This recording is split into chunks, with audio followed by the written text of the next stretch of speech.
You think you could survive in ancient Rome? Think again.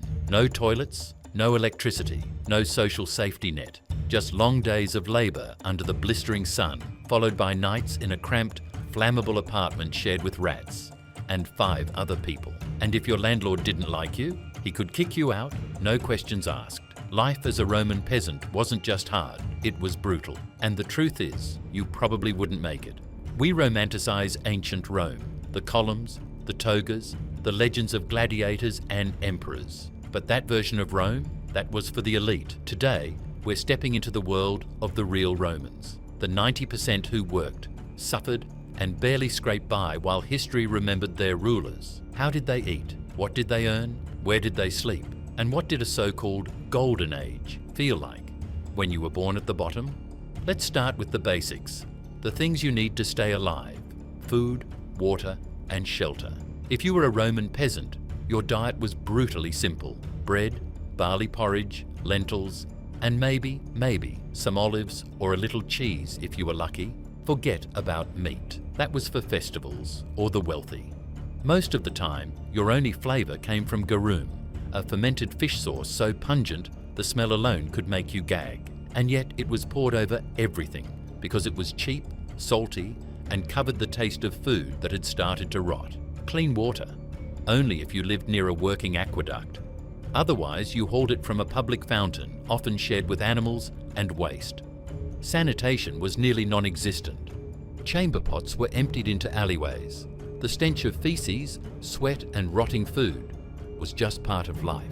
As for where you slept, most peasants crammed into insulae, apartment blocks made of cheap wood and brick. If you lived on the lower floors, you were lucky. The top floors were prone to collapse or fire and had zero ventilation in the sweltering Roman summer. Privacy didn't exist. You might share a single room with your spouse, your children, and maybe a goat or two. Your mattress was straw, your roof leaked, and if one building caught fire, the whole block could go up in flames. And yet you paid rent, high rent. Landlords exploited the poor with little consequence because there were always more peasants than places to live. Now let's talk work, because if you didn't work, you didn't eat. Most peasants were farmers or manual labourers. Some worked the fields for wealthy landowners. Others worked in the city as bricklayers, bakers, potters or porters. And many worked from dawn to dusk for just enough coins to survive another day. Wages were laughable. A basic labourer might earn 2 or 3 denarii a day, just enough to afford bread, maybe wine, and a tiny room. But the cost of living in Rome was high. Grain prices fluctuated constantly, and if your harvest failed or your boss delayed payment, your family could go hungry. There were no savings, no backup plans. Injured on the job? Too bad. You worked through it or you died. No doctors, no workers' rights. Just hope, prayer, and maybe a superstition or two to keep your bad luck away. And here's the most twisted part. Even though you were poor and expendable, the empire relied on you. Peasants built Rome, literally. Roads, buildings, bridges, aqueducts, all constructed with the sweat and suffering of people who would never live long enough to enjoy them. And what about the elderly? They didn't retire, they begged, or died quietly in corners of their tenement homes, unnoticed. Food, hunger, and the daily fight to eat. Let's begin with something we all need: food. For a Roman peasant, meals weren't a time of leisure. They were a battle for survival. The typical diet was called the Mediterranean triad: bread, olives, and wine. But even that's misleading. Bread wasn't soft and fluffy. It was dense, tough, and sometimes baked with sand or powdered brick to make it cheaper. Some loaves even had rocks baked in by accident, which wore down people's teeth to the roots. Instead of beef or chicken, they ate gruel, boiled barley or millet, sometimes flavoured with salt or vinegar. The wealthier peasants might scrounge up goat cheese or the occasional egg. But meat? Only on festival days or if an animal died of natural causes. And then it had to be eaten fast. There were no refrigerators in ancient Rome. The only seasoning was garum, that infamous fermented fish sauce. It was made by leaving fish guts in jars to rot in the sun, then straining out the liquid weeks later. It was cheap, it was salty, and it was everywhere. Fresh fruit was seasonal and expensive. Vegetables were limited. Most calories came from bread, if you could afford the flour.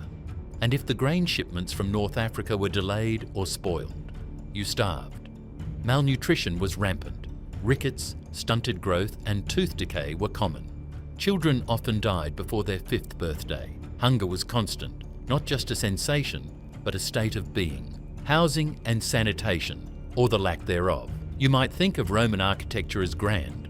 Marble columns, mosaic floors, heated baths. And that existed, if you were rich. For peasants, home was a rented room in a multi-storey apartment building called an insula. Made of cheap timber and clay bricks, these buildings were poorly built, overcrowded, and dangerously flammable. If you lived on the top floor, congratulations. Your rent was cheaper, but your risk of death was higher. There were no elevators, no plumbing, no fire escapes. Entire buildings could, and did, collapse without warning. Most people shared one room with their entire family. There were no windows, no beds, maybe a straw mat on the floor, or if you were lucky, a stone platform to sleep on. Rats and lice were constant companions. There was no private bathroom. You either used a public latrine, a stone bench with holes and a shed sponge on a stick, or a bucket in your room that was dumped in the street at dawn. Streets reeked of human waste, spoiled food, and animal corpses. Public fountains were often contaminated. Disease spread quickly. Typhoid, dysentery, parasites. And if you got sick, there were no hospitals for the poor. You either recovered naturally or you didn't. Labour, wages, and exploitation. If you were a peasant, your life revolved around work, but not the kind that builds wealth or dreams. This was survival labour. Most worked as tenant farmers. You didn't own the land. You rented it from a wealthy landlord and paid in crops. If the harvest failed, you still owed your share. Some families were trapped in generational debt, working the same patch of land with nothing to show for it. In the cities, peasants worked as bricklayers, bakers, butchers, tanners, potters, street cleaners or haulers. They carried goods up steep hills in the heat, scrubbed public toilets for tips, or worked in tanneries ankle-deep in urine, used to cure leather. A labourer might earn 2 to 3 denarii per day, roughly enough for bread and cheap wine. But rent, clothing and tools cost extra. Any unexpected event, a broken tool, a theft, a sick child, could send your family into crisis. And these jobs weren't just hard, they were dangerous. Roofers fell. Porters dropped heavy amphorae. Bakers were burned in primitive ovens. No workers' rights, no compensation, just pain and prayer. Injuries were common. Crushed fingers, infections, blinding dust from quarries. You worked through it or got replaced. There were no weekends. Most peasants worked 6 days a week, and even festivals weren't guaranteed rest. Many still had to show up to tend animals or harvest crops. Class divide and social powerlessness. Rome wasn't just rich versus poor. It was rigidly hierarchical. At the top, senators and equestrians. Below them, the wealthy free citizens. Then plebeians. Then freedmen. Then enslaved people. Peasants sat just one rung above slavery. And sometimes not even that. The social divide was everywhere. Clothing laws forbade certain fabrics for the lower class. A peasant couldn't sit near a senator at the theatre.